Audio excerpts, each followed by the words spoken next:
Hey guys, welcome to Aptera Owners Club. In this video, I wanted to go over um, a little bit of Jay Leno's video, and the part that I found most striking about that video was the amount of shake that there was in the wheel covers. Here's the part. It's about 23 minutes into that video. Day and never have to worry about plugging it in? But the trouble is, the sun moves.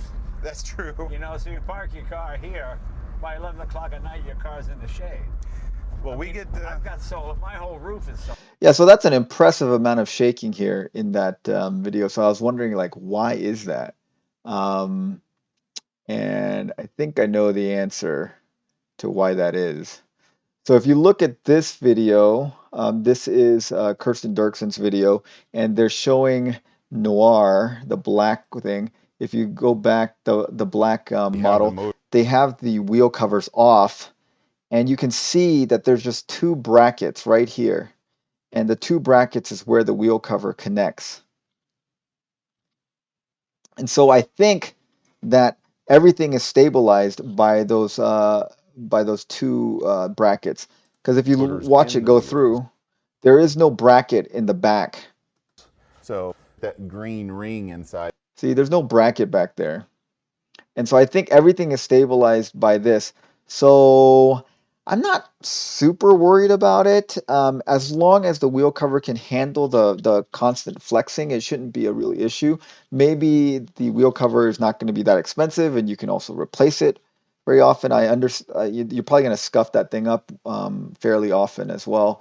So in terms of it's purely a aerodynamic issue and probably a little bit of a cosmetic issue. If the wheel cover breaks or something, it'll reduce aerodynamics, but it's not going to change the functioning of the car in terms of it being able to run.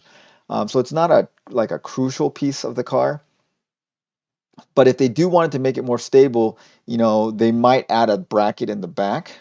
The other thing I found interesting is when you look at this video, if you put it up to 4K resolution, they get a great view of this. That is part of the wheel. And if you stop right here, you can read this, and it actually says M700, and here you can read the Alafe in hub motor. And so it looks like it is at least in the Alpha vehicles, they are using the M700. There was I heard from someplace that they may be making a special motor just for Aptera, and I don't know if that's true or not, but at least in the Alpha vehicle, they're using the M700 because it says it right here. It says M700 in-wheel motor, 300 volts, right there. You probably can't see it in this video very clearly, but if you go to 4 minutes and 7 seconds in the Kirsten Dirkson's video and put it up to 4K resolution and blow it up to full screen, you can read that pretty clearly. So it is the M700 in-wheel motor. I suspect that they are going to use this. I don't know why Alafe would make a whole new motor just for Aptera, unless Aptera got to huge production volumes to make it worthwhile to make an entirely new motor. Maybe they would modify this motor a little bit. I don't think that they would make an entirely new motor. That's a lot of R&D and testing just for Aptera. And this seems like it's working great. So I mean, like, why change it if it's not broken, right? But in terms of the shaking, I think it's because of these two brackets in the front, and so everything hinges on two contact points. So if they want it to be stiffer, they might want to put a third one in the back, or maybe they don't care. And I personally, I don't care. It looks a little weird when it shakes that much.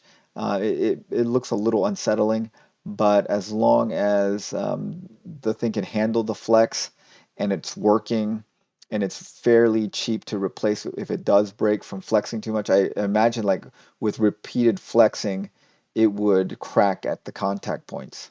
So I don't know what they're planning on doing. I guess we'll see in the beta models if they decide to change that. It looks like on relatively smooth roads, it doesn't flex that much, but when they were going through, I imagine that was downtown LA, when they hit some small potholes or seams, it did shake fairly impressively. Okay, so yeah, comment below. Tell me what you think about the shake. Is that a problem for you? Not a problem for you? Do you think that they should spend more time engineering to make it shake less? Do you think Alafe is making a motor specifically for Aptera, or they're going to just go with the M700? Yeah, tell me what you guys think. Thanks for watching.